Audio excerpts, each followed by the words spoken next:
Now I know you have the next one, Well, Rufus. As this you're speaking, morning over to you, man. we want to find out a little bit more about data, and to help us do that and discuss the Big Data Forum, I want to welcome Marina Walter, UN Resident Coordinator. Good morning, Marina. Good morning. Thank you so much for having me here. Not a problem. Thank you for being here. Well, let's get into it one time. What is the Big Data Forum?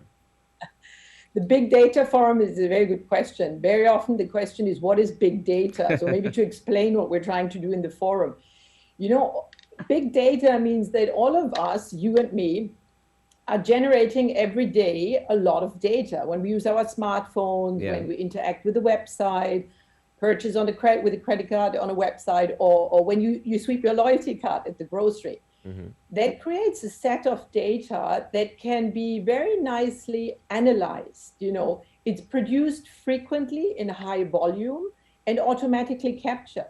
And that's the definition of big data. And at the Big Data Forum, we want to look into the availability, the using of big data, and how it can be used to make more efficient, decision making for politicians, for businesses, and with the special focus in Trinidad and Tobago. Now, yes, I understand that that the UN has decided that Trinidad and Tobago is well placed to be the regional leader as far as big data is concerned. In terms of the collection of all that data, how do we I have to tread carefully, because I know that it's very interesting when we start analyzing that data. As we see around the world, people use it for good and for bad. How do we navigate that water?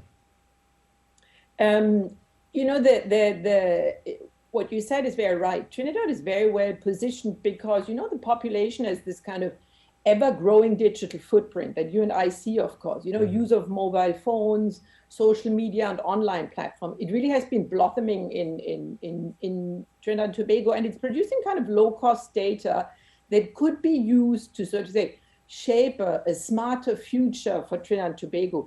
And I think all of us have seen now, post-COVID, and while we're still during the pandemic, this digitalization of society and processes will be key for moving forward. Not just education, the way we do business, the way we order our food.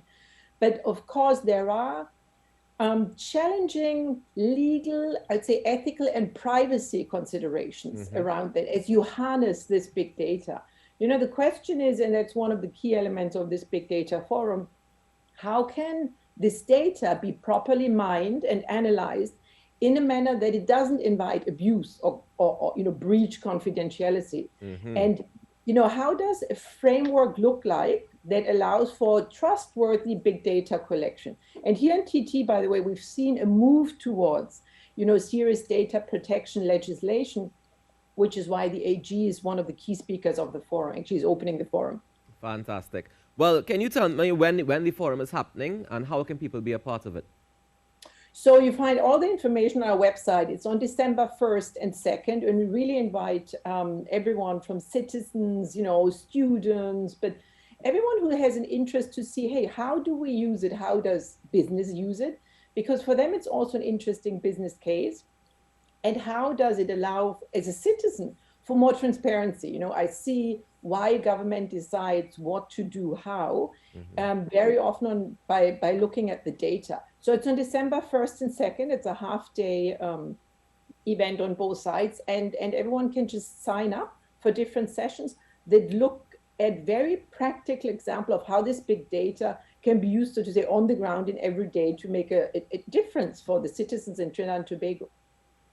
I have a slight concern about our use of data in Trinidad and Tobago, because we still don't have everything digitized as yet. Is that a hindrance, you would think, in the role of big data?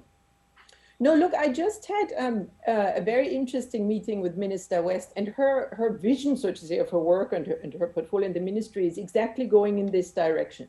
Yes, there still has to be work done, but what we're also trying in the forum, we're trying to bring the private sector into this. So you have this triangular situation between the private sector, the public hand, but also citizens and civil society.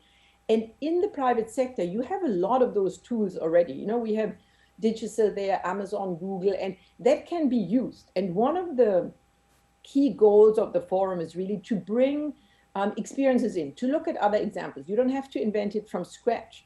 Very practical, if you look at transportation, right? In Trinidad and Tobago, I think it was the Joint Select Committee on Land and Physical Infrastructure that said in 2019, look, the commuters have an issue with the inadequate provision of public transportation on a number of routes.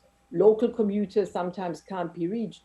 Imagine you take the sort of big data collection tools that already exist in the private sector, also here in Trinidad and Tobago, for better understanding of the commuting needs. Where do you need more buses? How should they go? What are the hiccups?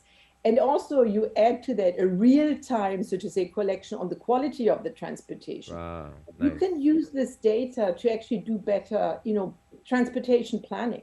And Yeah. a lot of those tools exist, and we're trying to bring it together.